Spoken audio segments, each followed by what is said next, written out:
বাচ্চাটা নিয়ে পড়ছি, ভালো করে হাঁটতেই পারে না। এখনো অনেক বাসা বাকি আছে। আজকে কোরবানির দিন, মাংস পাবো কোত্থেকে? এত দেরি করলে কোনটাতে যাব?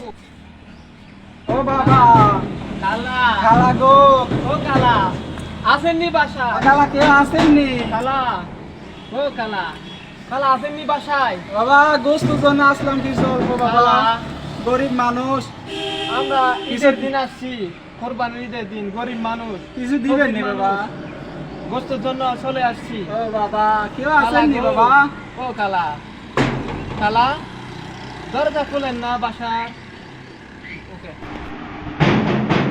কে বাবা, কে আসছেন? ও কালা, কিছু দিবেন? বাবা কিছু দিবেন খালা? আরে এটা তো কালা না, এটা তো বাইয়া দেখতেছি। ও ভাই এটা, ভাই কিছু দিবেন? ভাই আমি তো গরিব মানুষ, কোরবান করে নাই, আপনাদের সাথে আমাকেও নেন, নামও যাবো আপনাদের সাথে। শালার শেষ পর্যন্ত ফকিনের বাসায় এসে পড়লাম। কপালটাই খারাপ, আজকে দিনটাই যাচ্ছে খারাপের মধ্যে। চলেন ভাই আপনিও একসাথে চলেন। ব্যবসা চালাই যায়।